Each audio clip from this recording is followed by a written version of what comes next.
Insights on Sara G. Forden's The House of Gucci, narrated by Glenn Argenti. Overview. Mixing family drama and fashion business tribulations, Sara G. Forden brews a complex narrative in The House of Gucci, 2000. She explores the rise and fall of one of the most well-known luxury fashion brands, filled with themes of glamour, greed, betrayal, and tradition.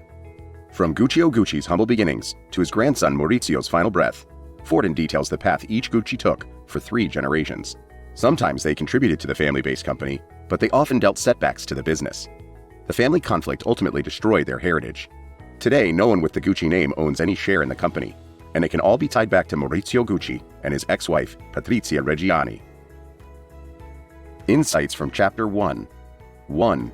In 1995, a Sicilian doorman named Giuseppe Onorato arrived at 8 a.m. March 27th at Via Palestro 20, a 4-story Renaissance-style building in Milan.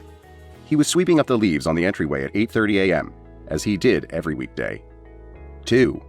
Upon opening the 2 great doors, Onorato saw a well-dressed man across the street standing next to a small green car. 3. Maurizio Gucci, a scion of the famed Gucci family of Florence, soon arrived, greeted Onorato, and went upstairs to his offices. The family name had always been associated with elegance, creativity, and style. 4.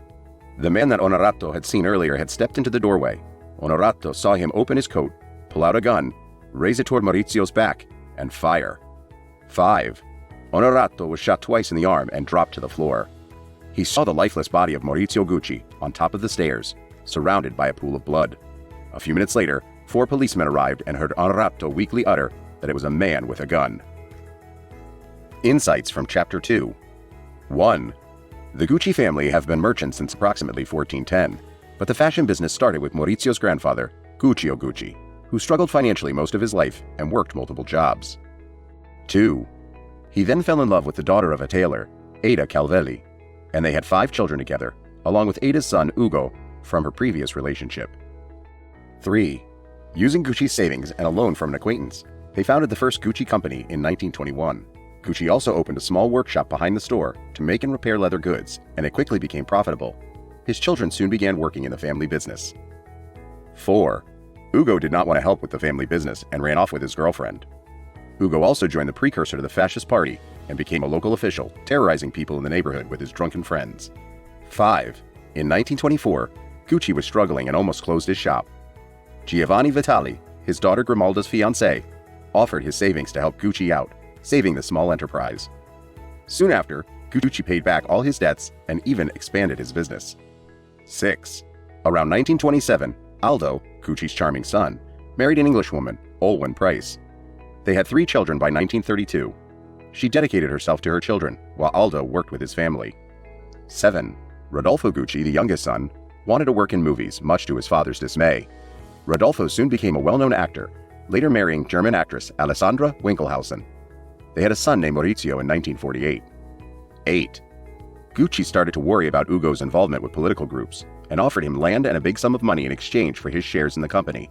Ugo agreed. 9. Rodolfo struggled with acting as World War II had affected the industry and wanted to rejoin the family business. Insights from Chapter 3. 1. Aldo took Gucci to America and founded Gucci Shops Inc., where most of Gucci's best clients amassed, especially New York. 2. All of Guccio's grandchildren were destined to work in the family business, and Guccio taught his family to learn the business from the ground up. 3. Guccio Gucci died at age 72 from a heart attack in 1953, and his wife died 2 years after. 4. Guccio believed that competitiveness stimulated better performance, and applied it to his children by pitting them against each other. 5. Guccio's death allowed for more freedom for the 3 sons, with Aldo finally expanding Gucci overseas, Rodolfo taking care of the Milan store, and Vasco running the factory in Florence. 6. By 1969, Gucci was selling 84,000 pairs of shoes a year in 10 U.S. shops. Their loafers were affordable and comfortable, yet fashionable status symbols. Insights from Chapter 4. 1. Rodolfo warned Maurizio about a girl he was in love with, Patrizia Reggiani.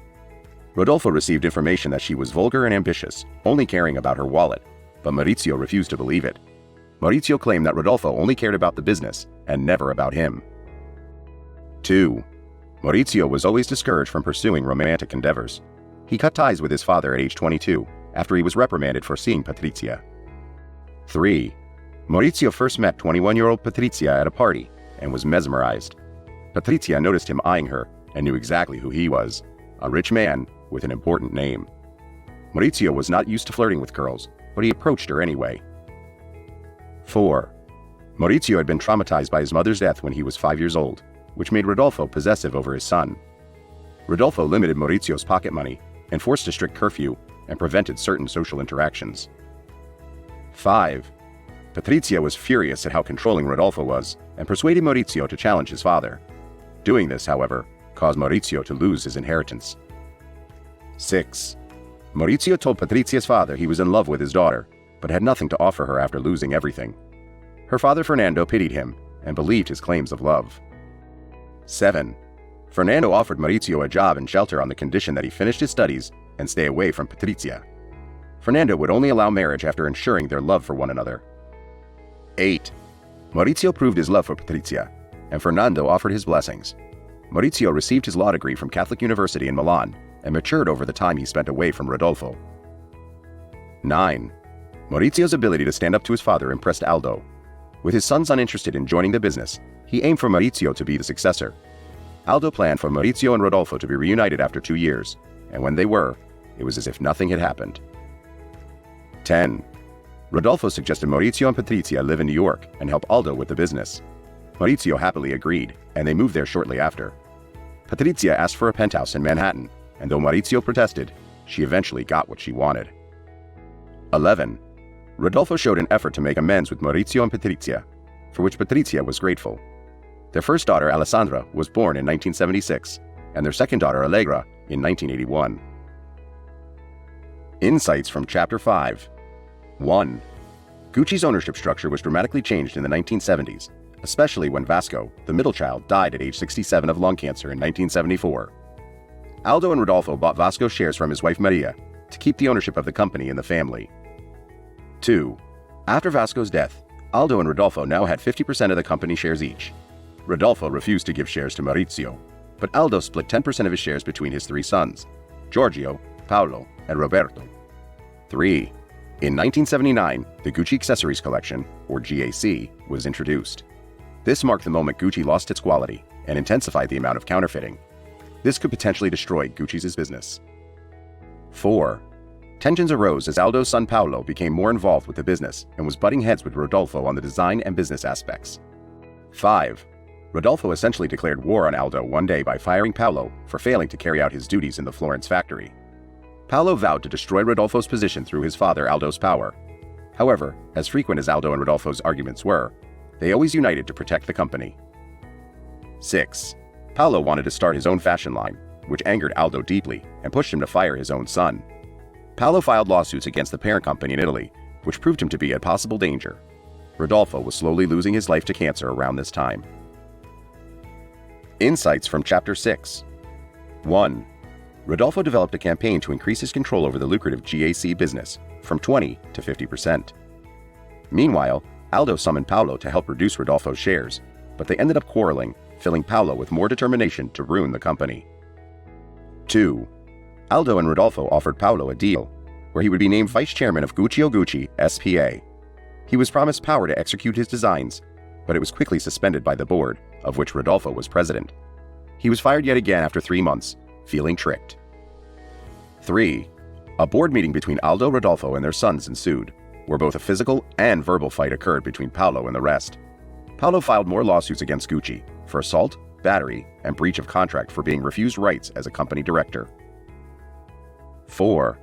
Paolo had analyzed all financial documents he could find during his years at Gucci and discovered that his father was evading millions of dollars in income taxes. He turned him in to the authorities in 1986, and Aldo was sentenced to a year in prison. 5. After the court ruling, Paolo launched his business, but it eventually failed, along with his marriage and his finances. He developed liver problems and accumulated debt, dying at age 64 from chronic hepatitis in 1995. Insights from Chapter 7. 1. Maurizio, Patrizia, and their daughters moved back to Milan in 1982, as they were called by Rodolfo, whose health was deteriorating, to work on a new phase of Gucci's growth. Maurizio had learned a lot from living around Aldo in New York. becoming more charismatic and strategically aware in business. 2. Maurizio was next to inherit the family business, and as Italian fashion reshaped with new trends, he had to remain competitive and unique. 3. In 1982, Gucci hired a designer with a limited color palette and expertise in fabric. Luciano Soprani's designs were immediately praised as a success, which ensured Gucci's standards in the market. Insights from Chapter 8. 1. Rodolfo died at age 71 in 1983. His death was both a shocking and liberating event for Maurizio. He was left a multi-million-dollar inheritance, and for the first time, the freedom to make his own decisions. However, he lacked experience as the luxury goods business became more competitive. 2. Aldo underestimated 3 key things that would bring Gucci's business down. First, Maurizio's ambition to go beyond family policies. Second, Paolo's stagnant determination to gain rights for his own business. And finally, tax evasion laws. 3. After Rodolfo's death, a family board meeting consisting of Maurizio, Aldo, Giorgio, and Roberto was held. Maurizio revealed his father's signed share certificates that would save Maurizio millions of dollars in inheritance taxes. Aldo suspected that the signature was forged. 4. By 1984, Aldo became vulnerable to tax issues, which aided Maurizio's goal to create a new Gucci. Maurizio decided to strike a deal with his cousin Paolo, where he would control 51% of a newly created company, Gucci Licensing, and Paolo would have the remaining 49%. 5. Maurizio and Paolo plotted to dissolve the existing board and nominate Maurizio as the chairman of Gucci's U.S. operation, stripping Aldo away from any control he had over Gucci. 6. Maurizio would work 12 to 15 hours a day and traveled non-stop. By 1985, Maurizio had left PATRIZIA, but kept an appearance of marriage in public. Insights from Chapter 9. 1. Maurizio fled to Switzerland after he was charged with illegal export of capital, which was part of Paolo's plan to bring him down after their agreement was broken. 2. Maurizio was being sued by his relatives, had his shares sequestered, and lost control of his company. He joined forces with an investment bank called INVESTCORP to try to buy out his cousins from the company. 3. Maurizio bought Paolo's shares and regained security. Slowly but surely, he was able to gain authority over the company's affairs, forcing Aldo and his sons to sell their shares. INVESTCORP acquired 50% of Gucci, which was the first time an outsider owned significant shares in the family firm. Insights from Chapters 10 and 11. 1. Maurizio became CEO of Gucci and hired Dawn Mello, an American fashion executive, as the chief designer of the company. Maurizio took good care of her as she attracted young talent to the company. 2. In 1989, Maurizio was victorious against the legal attacks from his relatives and cleared his name in court. It was impossible to prove that the signatures were forged, absolving Maurizio due to lack of evidence. By 1990, he had closed the Gucci accessories collection and discontinued Gucci department stores. 3. Maurizio wanted to limit stores and refurbish their interior design, cutting down handbag styles from 350 to 100, lessening the product line from 22,000 items to 7,000, and reducing stores from 1,000 to 180. 4. Americans proved to be vital for Gucci's future, with Mello resurrecting designs, capturing the attention of the important fashion press, and hiring young innovative designers, most notably Tom Ford, who resuscitated Gucci's fame and fortune. Insights from Chapter 12. 1. Aldo Gucci died in 1990, shocking many as only few knew of his battle against prostate cancer. This drove Maurizio to agree with INVESTCORP to streamline all of Gucci's companies into a single holding company, going forward as 50-50 partners. 2. Maurizio would cut off anyone who questioned his intelligence or decisions on the company. However, by January 1991, Gucci's sales had plummeted by 20%, losing millions of dollars. Insights from Chapter 13. 1. Maurizio accumulated an overwhelming amount of debt, both personally and within the company. He was proven to be an unrealistic businessman, ineffective manager, and bad leader. 2. Gucci's finances were suffering, and INVESTCORP's directors were challenging Maurizio's decisions. Insulted, Maurizio started conducting board meetings in Italian, which angered the directors. 3. INVESTCORP executives attempted to rescue Gucci from Maurizio, offering him loans or persuading him to hand over management, but Maurizio was persistent. Gucci American owed the Italian company more than $50 million in 1992. 4. With no other financial choice, and after a long back and forth, Maurizio finally sold his stake in Gucci to INVESTCORP, settling on a price of $120 million. Maurizio felt that he had lost everything. Insights from Chapter 14. 1. In 1994, Paola Franchi, Maurizio's lover of 4 years, moved in with Maurizio in Milan. He had met her at a private party and felt that she was the opposite of Patrizia. 2. Maurizio, Paola, and her son Charlie were living together, and Maurizio cut ties with Patrizia. He sent Patrizia a good amount of money monthly, but forbade her from entering any of his properties. 3. As Maurizio's financial situation worsened, Patrizia's bills piled up as well. She resented Maurizio and Paola's relationship and was obsessed with Maurizio's assets due to her belief that her advice was what had made Gucci successful. 4. In 1992, Patrizia was diagnosed with a large brain tumor and had to be operated on immediately. On the day of her operation, Maurizio did not show up, which made her feel deeply betrayed. She did not know that the doctor and her mother discouraged him from coming. 5. Patrizia regained her energy and started plotting her revenge on Maurizio. She sent him a message in a tape recorder, threatening to ruin him and expose him to everyone. Maurizio ignored her threats, but she was true to her promise, inviting journalists over to smear him. Insights from Chapter 15. 1. Maurizio felt betrayed by everyone after selling his stake in Gucci and was in a state of shock. He founded a new company, Versi Italia, opposite the park in Via Palestro, and was working in a sector outside of fashion, buying and renting offices. For the first time, he lived for himself. 2. Maurizio and Patrizia's divorce was official by 1994, and Paola's divorce was done a month prior to that. Maurizio ordered Patrizia to stop using the Gucci name and wanted custody of the 2 girls. 3. After Maurizio's death, Paola was interrogated and was asked if Maurizio had enemies. She revealed that at some point, Maurizio heard from his lawyer that Patrizia told her lawyer that she wanted him dead, but Maurizio brushed it off despite being told to get a bodyguard. 4. Patrizia ordered Paola to leave Maurizio's house, saying that it was now the house of his heirs. After moving in, she got rid of every trace of Paola. Patrizia made Maurizio's funeral arrangements and decided he would be buried away from the rest of his family. Insights from Chapters 16 and 17. 1. Maurizio's death was a shocker. Many who knew him were sad that the man who helped them shine died violently. Gucci's public relations office could not distance the company from the killing, despite constantly reminding reporters that Maurizio was not affiliated with the company. 2. 2 years after his death, police showed up at Patrizia's door with an arrest warrant for murder. She impassively agreed to go with them, swearing to her daughter that she did not do it, and was jailed. 3. Patrizia and 4 unlikely accomplices were arrested for Maurizio's murder. There had been no leads up until January 1997, when the main investigator of the murder got a phone call from a man named Gabriele Carpanese, who promised to reveal pertinent information. 4. Carpanese had befriended Ivano Savioni, a night watchman who told him the whole story. Savioni had a friend, Pina Arema, who was close to Patrizia. He connected Pina to Orazio Sacala, who found a hitman for her. Savioni knew that Patrizia had paid approximately $375,000 for the murder. 5. The killer's name was Benedetto Saraulo. He had obtained a .765 caliber revolver to kill Maurizio and destroyed it after the fact. Insights from Chapters 18 and 19. 1. In 1998, Patrizia was escorted into a courtroom in Milan. She was asked about her angry diary entries directed towards Maurizio, his relationship with Paola, and the tape recorder she sent him.